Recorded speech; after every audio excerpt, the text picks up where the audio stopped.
જય શ્રી કૃષ્ણ મિત્રો, આપણે સાંભળી રહ્યા છીએ પુરુષોત્તમ માસની વ્રત કથા તેમજ તેનું મહત્વ. તો આજના વિડીયોમાં આપણે સાંભળવાના છીએ અધ્યાય 3 વૈકુંઠાગમન અને કથા છે પુરુષોત્તમ ભગવાન પધાર્યા. આજે સુદ ત્રીજ છે તો આપણે શરૂ કરીએ. અધ્યાય 3. સુતજી કહેવા લાગ્યા, હે મુનિઓ, નારદના પ્રશ્નથી નારાયણ કહેવા લાગ્યા, હે નારદ, પહેલા ભગવાન શ્રીકૃષ્ણએ સત્યાદિ યુધિષ્ઠિરને કહ્યું હતું તે હું કહું છું. ધૃતરાષ્ટ્રના પુત્રોએ પાંડવોને જુગારમાં હરાવ્યા. સતી દ્રૌપદીના વસ્ત્ર ખેંચાયા. જ્યાં પ્રભુએ તેની લાજ રાખી તે પછી પાંડવો દ્રૌપદી સાથે વનમાં ગયા અને ફરતા ફરતા તેઓ કામ્યાક વનમાં આવ્યા. ત્યાં ભગવાન શ્રીકૃષ્ણ આવ્યા. તેમણે દુઃખથી રીબાતા પાંડવોને જોયા. પાંડવોએ પણ તેમને જોયા. તેમની આગળ આવી નમ્યા. દ્રૌપદીનું દુઃખ જોઈ ભગવાન દુઃખી થયા. પોતાના ભક્તોને દુઃખી જોઈ ભગવાનની કોપદ્રષ્ટિ થઈ. એ દ્રષ્ટિ જગતનો પ્રલય કરવા પૂરતી હતી. તે જોઈ પોતાના ભાઈઓ અને દ્રૌપદીના કહેવાથી અર્જુન બે હાથ જોડી ભગવાનની સ્તુતિ કરતો કહેવા લાગ્યો, હે કૃષ્ણ, હે પ્રભુ, હે જગન્નાથ, હે સ્વામી, તમે શાંત થાવ. તમારી કોપદ્રષ્ટિ જગતનો નાશ કરી નાખશે. એના સ્થાનના જગતમાં હું પણ આવી જઈશ. તમે ભક્તોના પાલક હોવાથી તમારે મારું રક્ષણ કરવું જોઈએ. તેથી તમે ક્રોધને સમાવો, શાંત થાઓ. મચ્છરના ત્રાસે શું ઘરને બાળી નખાય છે? અર્જુને આમ ભગવાનની સ્તુતિ કરી ત્યારે ભગવાન શાંત થયા. એટલે જગ કલ્યાણ માટે અર્જુન પૂછવા લાગ્યો. ત્યારે ભગવાને કહ્યું, હે અર્જુન, કલ્યાણ માટેનો ઉપાય હું કહું છું. ચૈત્ર વગેરે જે મહિના, પક્ષો, ઘડીઓ, પહોર, રાત્રિ ઋતુઓ, મુહૂર્તો હોય અને વર્ષો, યુગો અને કાળ, નદી, પર્વતો, સમુદ્રો વગેરે પોતાના ગુણોથી મનાય છે. આ બધા સ્વામીવાળા છે અને યોગ્ય ફળ આપનારા છે. પણ એકાદ અધિક માસ ઉત્પન્ન થયો તેને સ્વામી નહીં હોવાથી બધા તિરસ્કાર કરવા લાગ્યા. તેથી તે દુઃખી થયો અને મારે શરણે આવ્યો. તે વખતે તે આંખમાંથી આંસુ પાડતો હતો. ગળગળા અવાજે પોતાની દુઃખની કથા કહેતો હતો. ઇતિ શ્રી બૃહશાર્દીય પુરાણના પુરુષોત્તમ મહાત્મ્યનો વૈકુંઠ આગમન નામનો 3 અધ્યાય સંપૂર્ણ. હવે આપણે શરૂ કરીએ પુરુષોત્તમ પ્રભુ પધાર્યા કથા.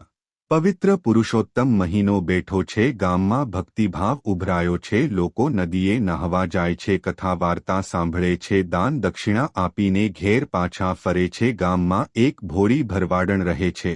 તે પણ દેખાદેખી એ નદીએ નહાવા જાય અને એકટાણું કરી ઘરકામમાં લાગી જાય છે. ભરવાડને શ્રદ્ધાપૂર્વક પુરુષોત્તમ માસ પૂરો કર્યો, વ્રત પૂરું કર્યું.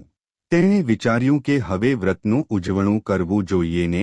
તેણે ગામમાં તપાસ કરી તો ભાવિકો બ્રાહ્મણોને જમાડતા હતા, વસ્ત્રના દાન કરતા હતા, સોના રૂપાના દાન કરતા હતા.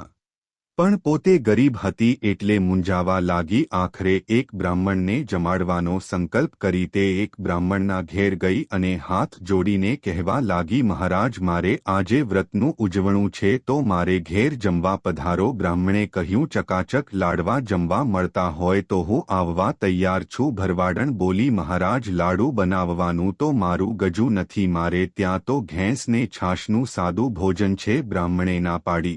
ભરવાડણ નિરાશ થઈને બીજા બ્રાહ્મણને નોતરું આપવા ગઈ. પણ ઘેંસને છાશનું ભોજન મળશે એવું જાણીને તે બ્રાહ્મણે પણ નોતરાનો સ્વીકાર કર્યો નહીં. ગામમાં કોઈ બ્રાહ્મણે હા ન પાડી એટલે ભરવાડણ મનમાં દુઃખી થતી પાછી ફરતી હતી. ત્યાં એક બટુક બ્રાહ્મણ સામો મળ્યો. ભરવાડને તેને પૂછ્યું, મહારાજ, આજે મારે વ્રતનું ઉજવણું કરવાનું છે અને તેમાં એક ભૂદેવને જમાડવાનો મેં સંકલ્પ કર્યો છે. પણ દુઃખની વાત છે કે કોઈ બ્રાહ્મણ મારું નોતરું સ્વીકારતા નથી. આ બટુક બ્રાહ્મણ તે પુરુષોત્તમ પ્રભુ હતા.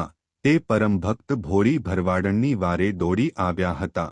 તેઓ ભરવાડણને કહેવા લાગ્યા, બાય, લાડવા જમવા મળતા હોય તો કોઈ બ્રાહ્મણ ના પાડે નહીં.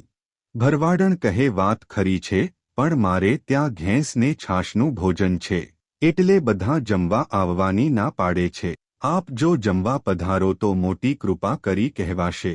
બટુક બ્રાહ્મણે ઘેંસને છાશનું ભોજન લેવાનું સ્વીકાર કર્યો અને તે ભરવાડણ સાથે તેના ઘેર ગયા. ભરવાડને રાંધવાની તૈયારી કરવા માંડી એટલે બટુક બ્રાહ્મણે કહ્યું, બાય, હું બાળ બ્રહ્મચારી છું. બીજાના હાથની રસોઈ જામતો નથી. માટે મને સીધું આપો. હું જાતે રાંધીને જમી લઈશ. જલ્દી સીધું આપો, મને બહુ ભૂખ લાગી છે. ભરવાડે બધી સામગ્રી બટુક બ્રાહ્મણ આગળ મૂકી. આ તો પુરુષોત્તમ ભગવાન હતા. તેમણે ઝટપટ રાંધીને ઘેંસ અને છાશનું ભોજન કરી લીધું અને થોડી પ્રસાદી ભરવાડણ આરોગવા આપી. થોડી વારે બટુક બ્રાહ્મણ જમાને ઉઠ્યા અને ભરવાડણને કહેવા લાગ્યા, બાય, તમે થોડી સુધી મને મૂકવા આવો. ભરવાડણ તેમની સાથે ચાલવા લાગી. તેઓ થોડુંક ચાલ્યા હશે ત્યાં રસ્તામાં એક ઝાડ આવ્યું. આ આમળાનું ઝાડ હતું. તેના પર પુષ્કળ આમળા લાગેલા હતા. બટુક બ્રાહ્મણ તો આમળા તોડવા સડસડાટ ઝાડ પર ચડી ગયો અને એક પછી એક ડાળીઓ હલાવવા માંડી એટલે આમળા ટપોટપ નીચે પડવા લાગ્યા. પછી બટુકજી આમળા ખાતા ઉતર્યા. તે બોલ્યા, બાય, આ બધા આમળા લુગડામાં બાંધીને ઘેર લઈ જાઓ. તે તમને ખૂબ જ કામ આવશે. હવે હું મારા રસ્તે પડી જાઉં છું. આટલું કહેતા જ પુરુષોત્તમ પ્રભુ અંતર ધ્યાન થઈ ગયા. ભરવાડણ આંખો ચોળીને જોવા લાગી કે બટુકજી એટલી વારમાં ક્યાં ગયા.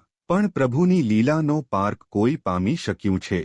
એ તો આમળાની ઘાસડી માથે ચડાવીને ઘેર ગઈ અને જમવા માટે ઘેંસ અને છાશ ખાવા જાય છે તો ઢાંકેલા વાસણમાં વિવિધ જાતના પકવાન પડેલા હતા.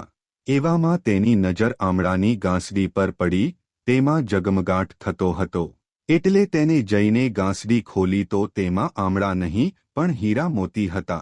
આ બધું ચમત્કાર જોઈ ભરવાડણ સમજી કે મુજ રંકને ઘેર પુરુષોત્તમ પધાર્યા. પણ હું ભોળી તેમને ઓળખી શકી નહીં. તે પસ્તાવો કરવા લાગી કે આ તો મેં પ્રભુ દર્શનનો લાવો ગુમાવ્યો. હવે પ્રભુ ક્યારે પધારે એને હું તેમના દર્શન કરી મનમાં દેહ પાવન કરું. ભરવાડણે તો અન્નજળનો ત્યાગ કર્યો અને પુરુષોત્તમ પ્રભુને યાદ કરીને આંસુડા સારવાર લાગી. તેની ભાવપૂર્વકની ભક્તિ ફળી.